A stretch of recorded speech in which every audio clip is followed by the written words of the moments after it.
Hello दोस्तों, आज की वीडियो में मैं बतलाना जरूर आप लोगों को समीकरण हल करने का तरीका कि किस प्रकार से समीकरण को हल किया जाता है। जैसे कि यहाँ पे देख रहे हैं लिखा गया x प्लस का 20 बराबर 40, x माइनस के 20 बराबर 20, 2x प्लस के 20 बराबर 40, 2x बट्टा 5 प्लस के 5x बट्टा 15 बराबर 25, 9x प्लस 20 बराबर 4x माइनस 30। मतलब कि इस प्रकार से प्रश्न जो दिए गए हैं इसको किस प्रकार से हल किया जाएगा, यानी कि समीकरण को कैसे हल किया जाएगा।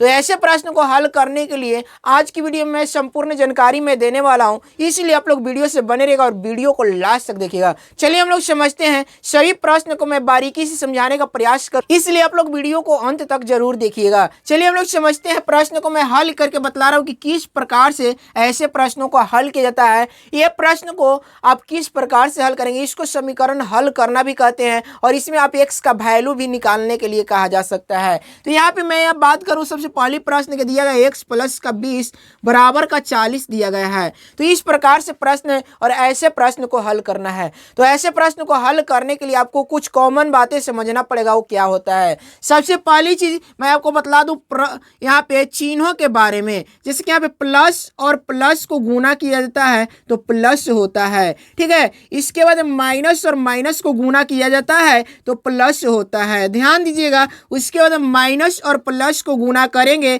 तो माइनस होगा, प्लस हो गया। प्लस और माइनस को गुना जब करिएगा तो इसके बाद में माइनस होता है। ये चीज तो क्या, चिन्ह इस प्रकार से होते हैं, यानी कि प्लस और प्लस को गुना करने पर प्लस होता है, माइनस और माइनस को गुना करने पर प्लस होता है, माइनस प्लस को गुना करने पर माइनस होता है, प्लस माइनस को गुना करने पर माइनस होता है। अगर मैं आपसे बोल दूं इसमें कि चार पद और अचर पद क्या होते हैं तो वो भी समझ लीजिए। चार पद और अचर पद क्या होता है, क्योंकि चार पद और अचर पद जब तक नहीं समझेंगे आप समीकरण को हल नहीं कर पाएंगे। यहाँ पे हम चार पद की बात करें तो चार पद किसे कहते हैं, तो चार पद का मतलब होता है कि जो कोई भी यहाँ पे ABCD वाले अल्फाबेट दिए गए रहते हैं, अक्षर दिए गए रहते हैं, उसको हम चार पद बोलते हैं। जैसे कि एग्जाम्पल के लिए यहाँ पे दिया गया x प्लस का 20 बराबर 40 दिया गया है।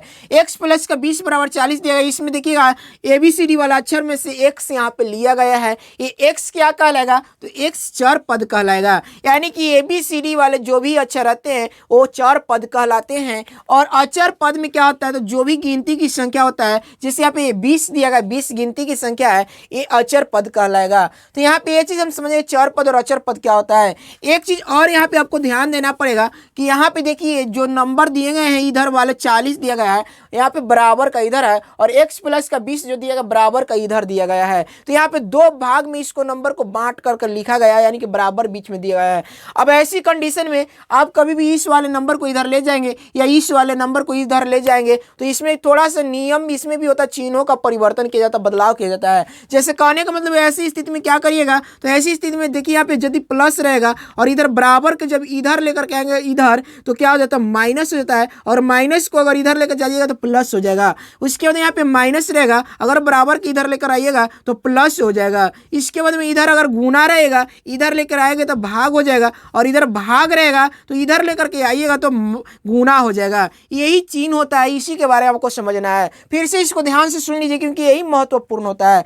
जब कभी भी प्लस रहेगा इधर और इधर से बराबर को इधर लेकर के आइएगा तो माइनस हो जाएगा, इधर माइनस रहेगा इधर लेकर आएगा तो प्लस हो जाएगा, इधर गुना रहेगा इधर लेकर आएगा तो भाग हो जाएगा, इधर भाग रहेगा इधर लेकर आएंगे तो गुना हो जाएगा। यही चिन्ह होता है और इसी को समझना है, बाकी आप सारा चीज आसानी से कर सकते हैं। तो चलिए मैं बतला रहा हूँ कि प्रश्न को कैसे हल करना है।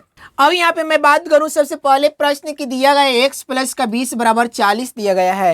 ये प्रश्न है, यहाँ पे आप ध्यान दीजिए कि ये कहीं जैसा है नंबर है, यहाँ 20 है और यहाँ 40 है, ये दोनों नंबर एक ही जैसा है और दोनों नंबर अचर पद हैं। तो हम क्या करेंगे, समीकरण को हल करने के लिए हम क्या करते हैं, एक जैसे नंबर को एक तरफ लेकर के आते हैं। एक तरफ लाने का मतलब क्या है, जैसे मान लीजिए कि यहाँ पे ग्रुप बना हुआ है, इस ग्रुप के माध्यम से आप समझिएगा कि क्या मैं कहने जा रहा हूँ। यहाँ पे मान लीजिए ग्रुप बना हुआ है, एक ग्रुप हो गया गर्ल्स और बॉयज दोनों का हो गया, गर्ल्स और बॉयज दोनों का हो गया। और यहाँ पे एक ग्रुप और है, इसमें भी क्या है, गर्ल्स और बॉयज दोनों है। हैं, यहाँ पे भी गर्ल्स भी हैं और बॉयज़ भी हैं। अब क्या करना है, आपको गर्ल्स वाले को अलग ग्रुप बनाना है और बॉयज़ वाले को अलग ग्रुप बनाना है। तो हम क्या करेंगे, यहाँ पे बॉयज़ वाले को तो या तो इधर लेकर चले आएंगे और गर्ल्स वाले को हम क्या करेंगे, इधर लेकर चले आएंगे इस प्रकार से, और नहीं तो फिर गर्ल्स वाले को उधर भेज देंगे और बॉयज़ को इधर लेकर के चलेंगे। यही कर सकते हैं। फिर से समझिए करना क्या है। जैसे कि यहाँ पे हम बात करें,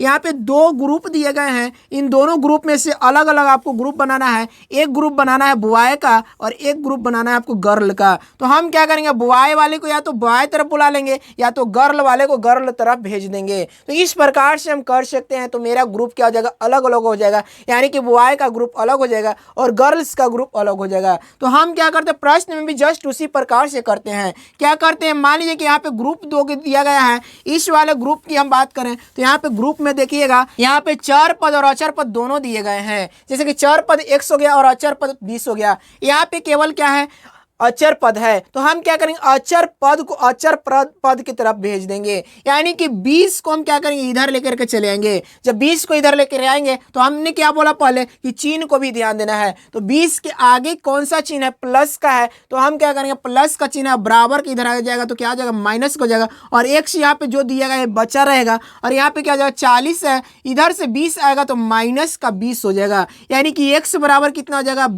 अब यहाँ पे x बराबर निकालने के लिए क्या करें, 40 में से 20 को घटाइए तो क्या हो जाएगा, 20 हो जाएगा, यानी x का वैल्यू कितना होगा, 20 हो गया। तो इस प्रकार से समीकरण क्या हो गया, हल हो गया, यानी कि x का मान हमें प्राप्त हो गया। चलिए सेकंड प्रश्न को मैं कर रहा हूँ ताकि आपको सारा चीज क्लियर हो जाए। यहाँ पे दिया गया है x माइनस का 20 दिया गया है, बराबर 20 दिया गया है। हम क्या करेंगे, इस प्रकार से 20 जो दिया गया इधर हम इसको साइड चेंज करेंगे और साइड चेंज करने का वही नियम है। इसके आगे देखेंगे प्लस का चिन्ह है तो माइनस हो जाएगा, माइनस का चिन्ह है तो प्लस हो जाएगा। कब, जब बराबर के इधर लेकर के आएंगे तो यहाँ पे देखिए माइनस का चिन्ह है, अगर 20 को हम इधर लेकर के आएंगे तो क्या हो जाएगा, प्लस होगा, यानी कि x बराबर यहाँ पे लिखेंगे 20 और इधर से माइनस का 20 चले जाएगा तो क्या हो जाएगा, प्लस का 20 हो जाएगा। अर्थात कहने का मतलब कितना हो जाएगा, x बराबर 40 हो गया। तो ये सेकंड प्रश्न का आंसर कितना हो गया, x बराबर 40 हो गया। इसी प्रकार से यहाँ पर थर्ड प्रश्न को मैं हल करके बतला रहा हूँ कि थर्ड वाले प्रश्न को किस प्रकार से हल किया जाएगा। जैसे कि यहाँ पे थर्ड वाला प्रश्न दिया गया थोड़ा सा इन दोनों प्रश्न से अलग है।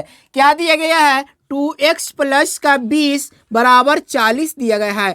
अभी क्या करना है, जैसे इन दोनों में करते आ रहे थे जस्ट उसी प्रकार से आपको क्या करना है, 20 को इधर लेकर चले आना है इस प्रकार से। तो हम क्या करेंगे, लिखेंगे 2x बराबर यहाँ पे प्लस का 20 है, इधर आकर के क्या आ जाएगा, माइनस का 20 हो जाएगा इस प्रकार से, यानी कि 2x बराबर क्या आ जाएगा, तो 40 में से 20 को घटा लीजिएगा, 20 हो जाएगा। लेकिन अभी भी हमें x का वैल्यू ज्ञात नहीं हुआ है। अब यहाँ पे ध्यान दीजिए, जो दिया गया 2x है तो इसको हम क्या लिख सकते हैं, 2 गुने x लिख सकते हैं, क्योंकि ये गुना में दिया गया है और बराबर क्या हो जाएगा, 20 हो जाएगा। अब यहाँ पे देखिए ये वाला जो है अचर पद है और ये वाला अचर पद है, तो हम क्या करेंगे, अचर पद को अचर पद की तरफ करेंगे। तो अभी क्या करना है, यहाँ पे चिन्ह जो दिया गया गुना का दिया गया है और इधर अब लेकर के आएंगे तो क्या हो जाएगा, भाग हो जाएगा, यानी कि हम क्या करेंगे, 2 को जब इधर लेकर के आएंगे 20 को 20 के तरफ तो क्या हो जाता है, भाग हो जाएगा, गुना है तो भाग हो जाएगा, जो कि पहले हम बता चुके हैं। तो यहाँ पे क्या करना लिखिएगा, इसीलिए x बराबर 20 और भाग में बटा भी आप कर सकते हैं इस प्रकार से, नहीं तो डायरेक्टली भाग भी दे सकते हैं।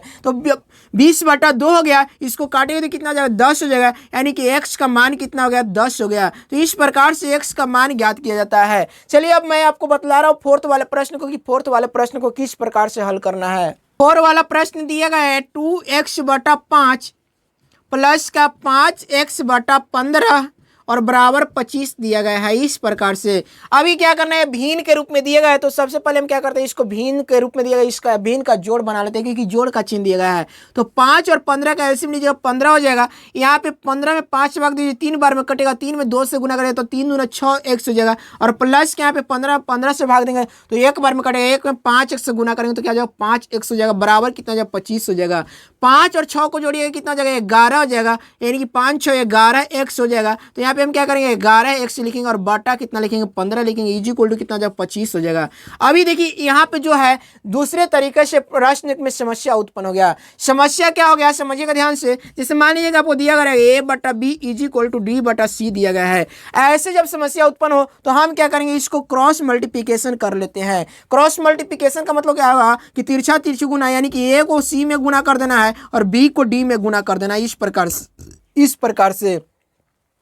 तो यहाँ पे जस्ट उसी प्रकार से समस्या है। हम क्या करेंगे, यहाँ पे जो 25 दिएगा हम क्या करें 25/1 कर दें तो कोई दिक्कत नहीं होगी, क्योंकि 25 में 1 से भाग देने पर 25 ही होता है। इसलिए यहाँ पे देखिए इस प्रकार से बनाने के लिए हम क्या करें 25/1 कर दिए। अब इसको क्रॉस मल्टीप्लिकेशन इस प्रकार से करेंगे, यानी कि 11x में 1 से गुना करेंगे तो 11x हो जाएगा और 15 गुने क्या हो जाएगा 25 हो जाएगा इस प्रकार से। इसीलिए x का वैल्यू अभी भी हम जैसे पहले किए थे इस वाले प्रश्न में इस प्रकार से हम करेंगे 11 बराबर, यहाँ पे x बराबर, तो x बराबर क्या हो जाएगा 11 को इधर लेकर चलिए, इधर गुना में इधर लेकर आइएगा तो क्या हो जाएगा भाग में हो जाएगा, यानी कि 15 गुने 25 बटा क्या हो जाएगा 11 हो जाएगा। इसको हल करने के बाद जो भी आएगा वही इसका क्या हो जाएगा आंसर हो जाएगा। तो इस प्रकार से ऐसे प्रश्नों को हल किया जाता है। आपको क्या करना है, ये वाले प्रश्न जो है 5वां नंबर क्वेश्चन आपको हल करके कॉमेंट में इसका आंसर बताना है। यदि वीडियो अच्छा लगा है तो लाइक करिएगा, शेयर करिएगा और इसी प्रकार का वीडियो देखने के लिए मेरे चैनल को सब्सक्राइब करके सपोर्ट कीजिएगा। Thanks for watching.